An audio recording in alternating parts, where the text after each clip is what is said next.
પ્રધાનમંત્રી નરેન્દ્ર મોદીએ આજે ક્વાલાલંપુરમાં મલેશિયાના પ્રધાનમંત્રી અનવર ઇબ્રાહીમ સાથે દ્વિપક્ષીય વાટાઘાટો કરી।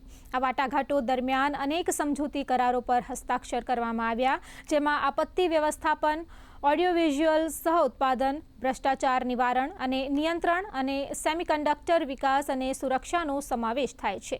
પ્રધાનમંત્રીએ મલેશિયામાં તમિલ ભાષા સહિત સાંસ્કૃતિક અને શૈક્ષણિક સંબંધો પર પણ ભાર મૂક્યો હતો। તેમણે કહ્યું કે આજે હસ્તાક્ષર કરાયેલ ઓડિયો વિઝ્યુઅલ કરાર ફિલ્મ અને સંગીતના વિનિમય ખાસ કરીને તમિલ ફિલ્મોને પ્રોત્સાહન આપશે।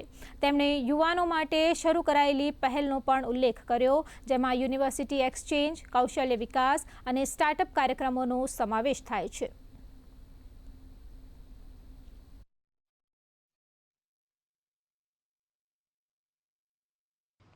सिक्योरिटी के क्षेत्र में हम काउंटर टेररिज्म, इंटेलिजेंस शेयरिंग और मैरीटाइम सिक्योरिटी में सहयोग मजबूत करेंगे। हम रक्षा सहयोग को भी और व्यापक बनाएंगे।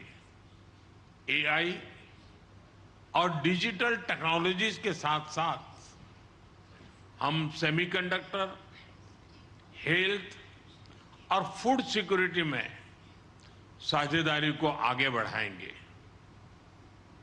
आज आयोजित सीईओ फोरम ने ट्रेड और इन्वेस्टमेंट के नए अवसर खोले हैं। हम स्ट्रेटेजिक ट्रस्ट से इकोनॉमिक ट्रांसफॉर्मेशन का रास्ता बनाएंगे।